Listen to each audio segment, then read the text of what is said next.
मुजफ्फरनगर में महर्षि कश्यप जयंती धूमधाम के साथ मनाई गई, जहां इस अवसर पर विभिन्न मनमोहक झांकियां धूमधाम के साथ निकाली गई।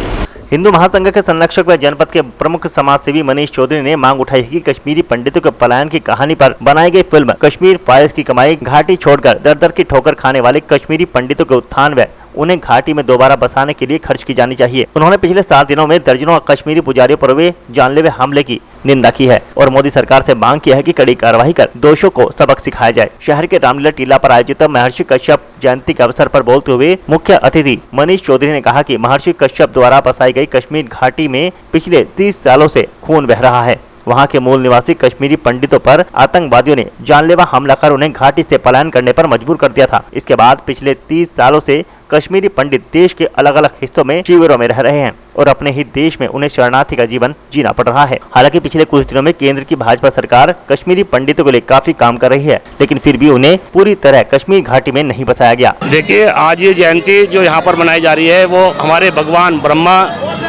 जी जो हमारे हैं उनके मानस पुत्र हमारे महर्षि कश्यप जी की आज जयंती बड़ी धूमधाम से रामलीला टीले पर मनाई जा रही है और सभी युवा और सभी जोश भरकर अपने छोटे छोटे बच्चे और बड़े बुजुर्ग बड़े ही शानदार तरीके से निकाल रहे हैं। आज हमारी ओर से इनको बहुत ही धन्यवाद दिया गया है क्योंकि इन्होंने अपने पूर्वजों का याद किया, क्योंकि उनके वो आराध्य हैं।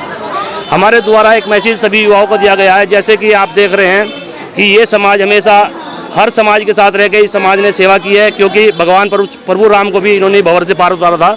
तो कहीं ना कहीं ये समाज ऐसा है जो हर समाज की रक्षा करता है। इनके माध्यम से आज हम आपके चैनल के माध्यम से प्रधानमंत्री से एक मांग करते हैं कि जैसे कि इस समय सभी समाज अलग अलग हो रहे हैं, तो ये समाज एक पूरे समाज को जोड़ने का काम करे पूरे पुरजोर के साथ। हम इनके साथ हर तरह से तैयार हैं और ये भी हर समाज के साथ हर एक तैयार हैं। जैसे कि आप देख रहे हैं इस समय जो कश्मीरी पंडित है, एक पिक्चर अभी कुछ दिन पहले रिलीज हुई थी, उसको देखने के बाद दोबारा से कुछ दहशतगर्दों ने पंडितों के ऊपर हमला करना शुरू कर दिया है, जो बहुत ही निंदनीय है। ऐसी हमारे गोरखपुर में भी जो दहशतगर्दों ने हमला किया है वो बहुत निंदनीय है। हम प्रदेश सरकार से और प्रधानमंत्री से मांग करते हैं कि इनके ऊपर कठोर से कठोर कार्रवाई करें और ऐसा पुनरावृत्ति दोबारा न रची जाए, उसके लिए कठोर से कठोर कदम उठाएं।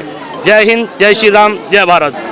और ये जयंती हम 15 साल से यहाँ से रामलीला टीले से बनाते हैं बड़े धूमधाम से। महर्षि कश्यप की संतान है। हम सोचे जैसो कि हमने सारे भगवानों को सबको वो है सबको साथ लेकर और बड़े उससे मनाते हैं ऐसे जयंती को, जिसमें भंडारे होते हैं, हवन होते हैं, डॉक्टर सुविधा होती है, सारे प्रोग्राम होते हैं और शहर में इसे दोबारे सब जगह काल के मेन बाजारों में जाते हैं। इसमें कितनी झांकी है और कहाँ से ये निकाली जाएगी? ये करीब 7-8 झांकी होती हैं। ये शिवजी मूर्ति उलमान चौक भगत सिंह रोड होते हुए फिर रामलीला टिल्ले भी समाप्त हुए। आज मुख्य अतिथि कौन है यहाँ पे? यहाँ के मुख्य अतिथि मनीष चौधरी हैं।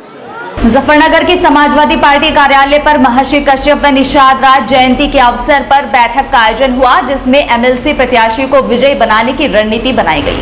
मुजफ्फरनगर के महावीर चौक स्थित समाजवादी पार्टी कार्यालय पर आयोजित सपा की मासिक बैठक की अध्यक्षता समाजवादी पार्टी के जिला अध्यक्ष प्रमोद त्यागी एडवोकेट व संचालन सपा जिला महासचिव जिया चौधरी ने किया। समाजवादी पार्टी के जिला अध्यक्ष प्रमोद त्यागी एडवोकेट ने सर्वप्रथम सभी पदाधिकारियों कार्यकर्ता को महर्षि कश्यप व महाराज निषाद राज जयंती की शुभकामनाएं देते हुए उनके पद चिन्हों पर चलने का आह्वान किया। सपा जिला अध्यक्ष प्रमोद त्यागी ने कहा कि सपा रालोद गठबंधन के सहारनपुर मंडल प्रत्याशी मोहम्मद आरिफ जोला बड़ी मजबूती के साथ चुनाव लड़ रहे हैं तथा पार्टी एकजुट होकर चुनाव लड़ा रही है। सपा व रालोद गठबंधन की सहारनपुर मंडल में सर्वाधिक वोट हैं तथा निश्चित रूप से गठबंधन प्रत्याशी मोहम्मद आरिफ जोला बहुमत के साथ चुनाव में विजयी होंगे। उन्होंने सभी वरिष्ठ नेताओं और कार्यकर्ताओं से वोटरों से संपर्क कर प्रत्याशी के पक्ष में वोट डालने का आह्वान किया। सपा रालोद गठबंधन से पुरकाजी विधायक अनिल कुमार ने अपने संबोधन में कहा कि जनपद में गठबंधन बड़ी मजबूती के साथ खड़ा है तथा एमएलसी चुनाव में भी गठबंधन की ताकत जीत के रूप में सामने आएगी। उन्होंने महर्षि कश्यप व निषाद राज जयंती की शुभकामनाएं दी। कश्यप जी की और निषाद राज की जयंती थी।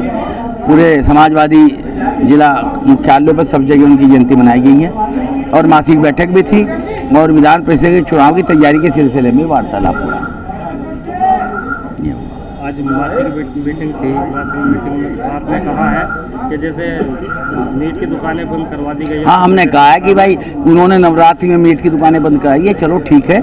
ऐसे ही रमजान में शराब की दुकानें बंद करानी चाहिए। क्या सरकार एक तरफा काम कर रही है? मुझे तो ऐसा लग रहा है अगर वो शराब की दुकानें बंद नहीं कराती तो फिर एक तरफा ही कर रही है। हम प्रस्ताव भेजेंगे मुख्यमंत्री जी को कि 1 महीना जब तक रमजान शरीफ है शराब की दुकानें भी बंद कराई जाए। मासिक बैठक थी समाजवादी पार्टी की। दूसरा महाराजा निषाद और महर्षि कश्यप की जयंती भी थी। दोनों अपने धार्मिक महापुरुषों को सभी लोगों ने श्रद्धांजलि अर्पित की है और ये भी आह्वान किया भाई उनके आदर्शों पर, उनके विचारों पर समाज को चलना चाहिए। उनके विचारों पर यदि समाज आगे चलेगा तो निश्चित रूप से समाज एक विकास के रास्ते पर चलने का काम करेगा। दूसरा मासिक बैठक थी, इसमें जो एमएलसी का जो हमारा चुनाव चल रहा है, जिसमें आरिफ भाई हमारे गठबंधन में प्रत्याशी है, उसकी एक तरह से समीक्षा भी की गई है और तमाम सभी जिम्मेदार लोगों को जिम्मेदारी दी गई है कि मजबूती से इस चुनाव को लड़ाने का काम करें, क्योंकि जो हमारा जो चुनाव है मजबूत है, जीत का चुनाव है। सभी पहले भी हम लोग इस चुनाव को जीतते रहे हैं और निश्चित रूप से जो जिम्मेदारी जिलाध्यक्ष के द्वारा, संगठन के द्वारा सभी लोगों को दी गई, हम लोगों को दी गई है। हम लोग इस चुनाव को निश्चित रूप से 100% जीतने का काम करेंगे। क्या देखते हैं, जैसे चुनाव खत्म हो चुका है, बीजेपी की सरकार दोबारा सत्ता में आई है और 10 दिन के लिए मीट की दुकानें बंद करवा दी गई है, जबकि रमजान भी साथ साथ चल रहे हैं, उसके बावजूद शराब की दुकानें खुली हुई हैं। ऐसा बीजेपी हमेशा इस तरह काम करती रहती है। अभी इस बैठक में हमारे जिलाध्यक्ष के माध्यम से जैसे ये प्रस्ताव हुआ है कि मान लो उधर अगर मीट की दुकानें बंद रही तो शराब की दुकानें बंद होनी चाहिए इस रमज़ान के माह में। ये प्रस्ताव जो है हमारे संगठन की तरफ से उत्तर प्रदेश सरकार को जा भी रहा है। तो ये कुछ बीजेपी के लोग इस प्रकार काम करते रहते हैं। अभी पुरकाजी कस्बे में भी जब रोज़ा अफ्तार की बात होती है तो उस समय कह दिया भाई आप लोग लाउड स्पीकर नहीं बजाएंगे, नहीं बजाएंगे, इस तरह के काम करते हैं। मुजफ्फरनगर के जिलाधिकारी कार्यालय पहुंचे भारतीय किसान संघ के पदाधिकारियों ने विभिन्न मांगों को लेकर प्रशासन को एक ज्ञापन सौंपा। मुजफ्फरनगर जनपद के जिलाधिकारी कार्यालय पहुंचे भारतीय किसान संघ के पदाधिकारियों ने जिलाधिकारी को एक मांग पत्र सौंपा, जिसमें उन्होंने अवगत कराया कि किसानों व जन समाज के अभूतपूर्व योगदान से उत्तर प्रदेश में दोबारा 37 वर्ष बाद जन कल्याणकारी सरकार ने वापसी की है। उत्तर प्रदेश का समस्त किसान गौवंश से होने वाली क्षति से जूझ रहा है, जिस कारण किसान को आर्थिक मानसिक पीड़ा को सहन करना मुश्किल हो गया है। यद्यपि विगत में सरकार द्वारा अनेकों योजनाओं द्वारा प्रयास किया गया, परंतु कोई स्थायी समाधान नहीं हुआ। इसलिए भारतीय किसान संघ किसान हित को ध्यान में रखकर उत्तर प्रदेश सरकार से अस्थायी गौशाला में गौवंश की देखरेख की समुचित व स्वस्थ प्रणाली स्थापित की जाने की मांग करता है। आज भारतीय किसान संघ मुजफ्फरनगर के माध्यम से डीएम कार्यालय पे इकट्ठे हुए और किसानों की कुछ समस्याओं को लेकर डीएम साहब को ज्ञापन दिया है, जिसमें समस्या है हमारी जो ये निराश्रित पशु हैं उनकी सुनिश्चित व्यवस्था हो, जो गांव में चारागाह जिन्होंने घेर रखे हैं उनसे छुड़वा के इन पशुओं की उसमें व्यवस्था हो और गेहूँ क्रय केंद्रों पर किसान को कोई प्रॉब्लम ना हो। तो ये इस संबंध में हमने ज्ञापन दिया है डीएम साहब को। किस तरह की समस्या है गेहूँ क्रय केंद्र पे किसान जाता है 24 घंटे वहाँ करीब बारदाने के बहाने, कभी कि अभी ये तोल नहीं शुरू हुआ, अभी वाहन नहीं है, तो ऐसी कितनी प्रॉब्लम करके उसको परेशान किया जाता है। तो आप इसमें किस तरह की मांग करते हैं? हम ये मांग कर रहे हैं कि हमारा किसान गेहूं लेके जाए क्रय केंद्र पर और उसकी जो है उसकी तोलने की सुनिश्चित व्यवस्था हो, बारदाने की व्यवस्था हो, उसके लिए पानी पीने की व्यवस्था हो, ठहरने की व्यवस्था हो। पशुओं के लिए किस तरह की मांग करते हैं? पशुओं के लिए मांग करते हैं कि जो निराश्रित पशु हैं, जो बेसहारा पशु हैं, उनके लिए सरकार व्यवस्था करे कि जो चारागाह पहले छूटे हुए थे, जो लोगों ने घेर रखे हैं, उन्हें खाली करा करके उनमें गौशाला की व्यवस्था हो, ताकि ये जो कोई भी पशु जो है भूखा प्यासा ना मरे।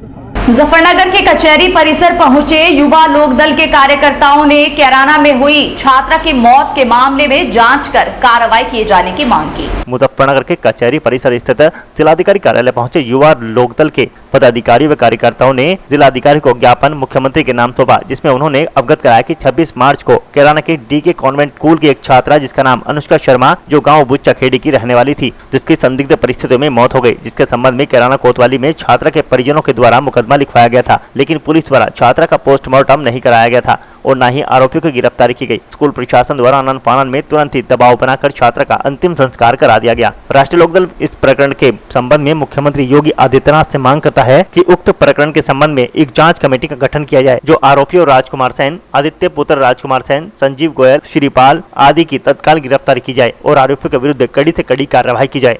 एक कैराना की बेटी है अनुष्का शर्मा नाम की, जिसने अभी हाल ही में कुछ दिनों पहले दबाव बनने के बाद सुसाइड कर लिया। उस सुसाइड में उसने अपने स्कूल के प्रिंसिपल और उसके लड़के का नाम दिया, जिसके बाद पुलिस ने ना तो कोई कार्रवाई की और वो पुलिस को अपने पैसों के द्वारा कैसे भी दबाने की कोशिश कर रहे हैं और उस बच्ची को न्याय नहीं मिल रहा है। इसकी मांग लेकर, कार्यवाही की मांग लेकर हम आज सभी युवा अलग अलग संगठनों के मिलकर यहाँ डीएम को मुख्यमंत्री के नाम ज्ञापन दिया। किस तरह का दबाव बना रहे थे और कौन बना रहे थे? वो उसके जो परिजन है बच्ची के, वो ज़्यादा अच्छे से बता पाएंगे, जिनकी स्थिति अभी इस लायक नहीं है कि वो सबके सामने आके अपनी बात बताएं कि किस तरह का दबाव था। लेकिन कुछ ऐसा ज़रूर था जो उस बच्ची को सता रहा था, जिसके चलते उसने आत्महत्या की। क्या चाहते हैं आप? हम चाहते हैं जिस नाम से मुख्यमंत्री जी आए बुलडोजर, वो उनके ऊपर जो भी आरोपी है उनके घर पे चले, न्याय हो, हमारी बच्ची को, हमारी बहन को, इस देश की बच्ची को न्याय मिले। यही हम सब मांग लेकर यहाँ आज डीएम कार्यालय पर आए हैं। और फिलहाल वक्त हो चला है फटाफट खबरों का। चांसर तहसील क्षेत्र के गांव संबलहेड़ा के प्राथमिक पाठशाला के बच्चों ने स्कूल चलो अभियान के अंतर्गत एक रैली निकाली तथा शिक्षा के प्रति बच्चों को जागरूक किया। मंगलवार को चांसर क्षेत्र के गांव संबलहेड़ा में स्थित प्राइमरी पाठशाला में स्कूल चलो अभियान के अंतर्गत एक कार्यक्रम का आयोजन किया गया तथा शिक्षा के प्रति बच्चों को जागरूक किया गया। इस दौरान स्कूल के बच्चों के द्वारा गांव के मुख्य मार्गों से एक रैली भी निकाली गई। वहीं रैली का समापन प्राइमरी पाठशाला पर किया गया, जिसमें विद्यालय के बच्चों व अध्यापकों के अलावा आंगनबाड़ी क्षेत्र के ग्रामीण कार्यक्रम में पूर्ण सहयोग रहा। इस दौरान मुख्य रूप से सलमुद्दीन, लक्ष्मी, ममता, सविता, गीता, सरोज, सीमा, सुगुप्ता, मास्टर दारा सिंह, सुजाता, नुसरत जहां आदि मौजूद रहे।